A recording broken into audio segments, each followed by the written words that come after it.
This show is important.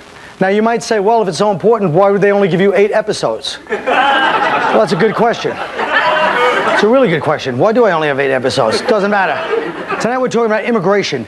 The whole country is loaded with immigrants, as we know.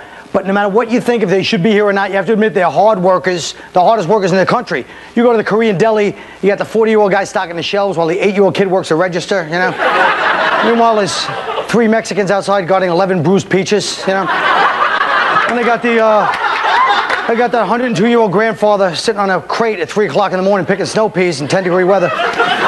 His first 80 years was like he spent in idyllic Sukong Delta. His last 2 years on Earth, he's like wrestling a pack of sour cream and onion potato chips out of some kid's North Face.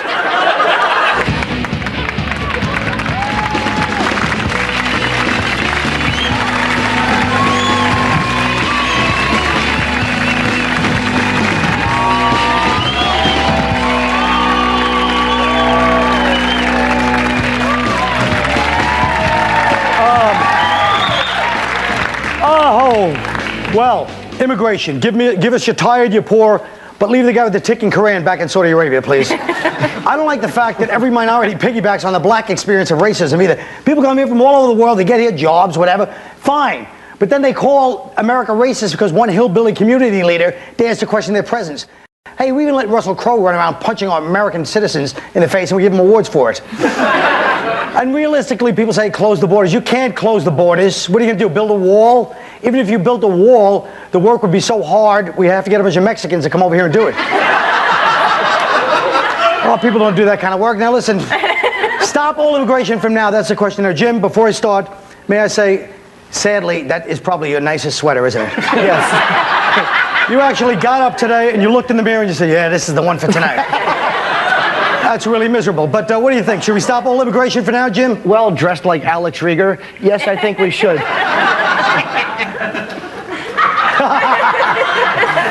Yeah, you got to stop immigration, and there is a way to do it. It's pretty simple. All you got to do is put up a bunch of landmines around the border and have it patrolled by coyotes with AIDS. Well, it's a way. He's not saying it's the most sympathetic way. Anybody else want to say immigration? I'd like to tie that AIDS thing does have something to do with immigration. Did you see the Haitians jumping off the boat in Miami? Right. Yes. A few 1 in 7 Haitians has AIDS. Even the sharks weren't biting these people. One guy got bit, and like the shark died before he did. But look. All right. What about Middle Easterners? Is it racist to not worry about anyone coming over except Middle Easterners? Is it racist to single them out as not getting issued visas? Only single out the people from countries that end with the word "stan." It's not a bad idea. Really? I'm from Texas, and we have an immigration problem, but then we have no problem getting our grass cut, our dishes washed, or our oil changed. So it's not a bad thing. Well, what about that? What about the fact that these immigrants do a lot of American jobs? Anybody? Who was doing it before they got here? Americans. We were as the immigrants. We were the original immigrants, all of us. Okay, so they got to put their time in. Tough Yeah.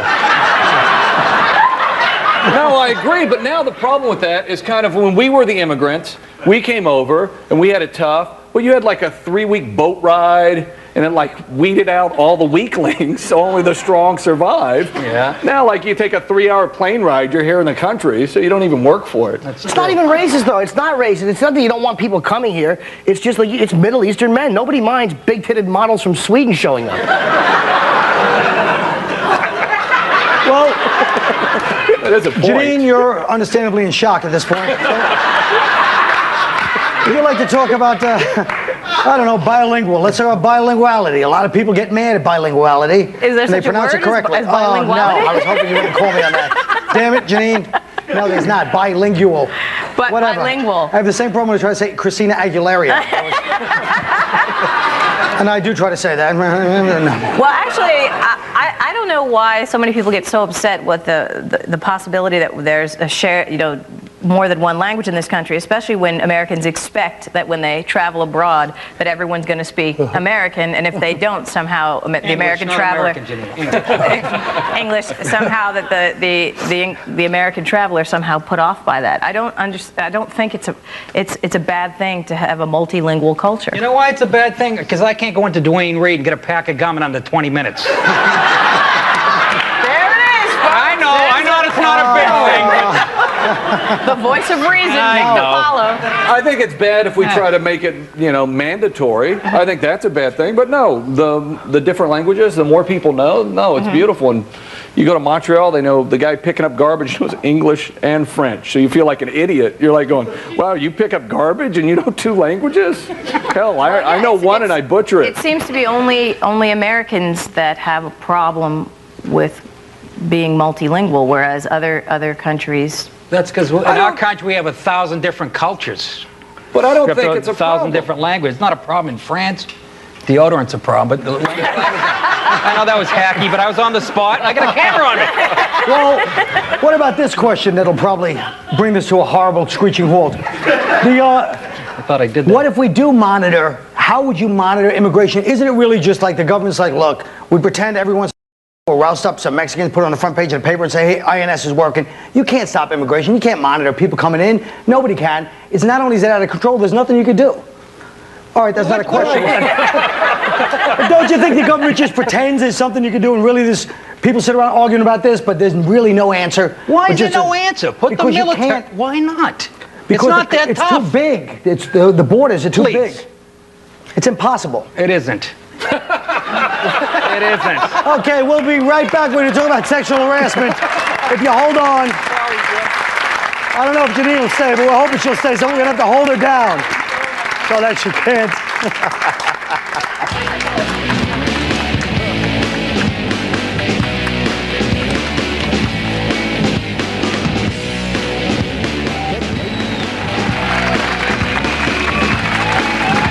Well, we all know stories about sexual harassment in the workplace, yes?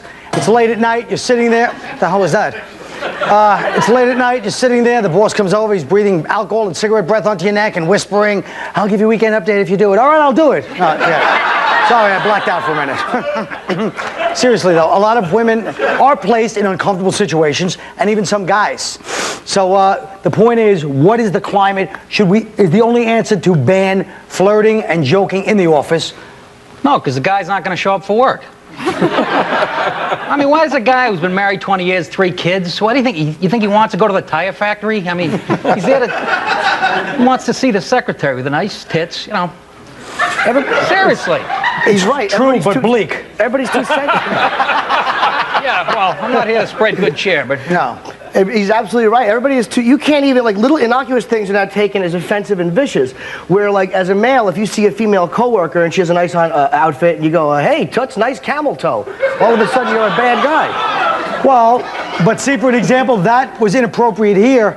But like, where is some things, like if you go to somebody at Mardi Gras, show me your tits, everyone thinks that's okay. But if you say it's like Katie Couric on the Today Show, it's inappropriate. So does it matter where you work for these things? well, That's who my wants other to see question. her tits in the first place? Look. Yeah. Now look, Chris Rock is famous for the routine that, well, you wish he was here now doing it, Mac. Come on out, Chris. Chris Rock did the routine about sexual harassment. He said if Clarence Thomas looked like Denzel Washington, they wouldn't even call it sexual harassment because it's only ugly guys. If he looked like Denzel, he'd go, hey, I put a pubic hair in your Coke, and she'd be like, oh, Clarence, you're so nasty, and start laughing. Now, Janine, do you feel that there's a certain amount of truth to looks affecting like how people feel they're treated sexually? Probably, but it goes both ways. There's both genders would be guilty of responding to that. But you know where there's another level, if I may introduce this to the dialogue or debate here, of this debate of sexual harassment. I feel I'm being sexually harassed by HBO. I cannot take any more of their supposed documentaries, which are these like last night was Cat House, G-String Divas, Real Sex, documentaries that they are harassing me. You know what I mean? Like I feel like that they keep foisting the sex trade upon the audience and making it look like tons of fun. You know what I mean? Like isn't this exciting? Under the guise of being, they're pretending authentic. it's a documentary. So I feel like I'm being sexually harassed by HBO. Yeah, well, even those the hookers at the point thing. I mean, those things. That's the only one that borders on showing you how bleak a lifestyle it can That's be. what I'm saying. That's the only one I like too. The other ones it's terrible. I agree with Janine. You guys are pigs. Now listen, Janine, now, you are the woman, but have you ever been sexually harassed No. other than by the HBO people? No, Guess we I won't be seeing haven't. your special this year. Now listen. No. I like on the HBO. news when they always introduce it as sexual harassment. Yeah. When they call it that, because I guess harassment, I guess is too much like her ass, so it's like, oh, so the news guy, harassment. Is that where that came from? It has to be. I believe it. That looks like a shot. No, it wasn't a shot. I was just asking. I don't know. It looked like a shot. Well- I'm just telling you. Maybe it was a shot and I didn't know it. Okay. But it's true. They say if like women say, if it's an ugly guy, it's a harassment, right? If Right. it's a good-looking Do guy. they? it's- What She's women saying the say same that? thing with Well, no, it works. But actually, it works both ways. It does work both ways. Yeah. But who would you rather have your ass grabbed by, Cameron Diaz or Cameron Manheim? I mean, But it's the same thing. You're right. Janine's right. It does go both ways. It's like I'm a hypocrite when I complain about that because I treat better-looking women Absolutely. differently. If I hook up with Right. a nice girl, I walk her downstairs, I get her a cab. If Give her she's a 50 fat, bucks. Yeah, I'll pay her. If she's fat, if she's fat, I yell fire and then close the door after she runs out. See, there's a method to his madness. All right, well, that is the segment. I don't care if it's short. I don't really give a damn. We'll come back with something else.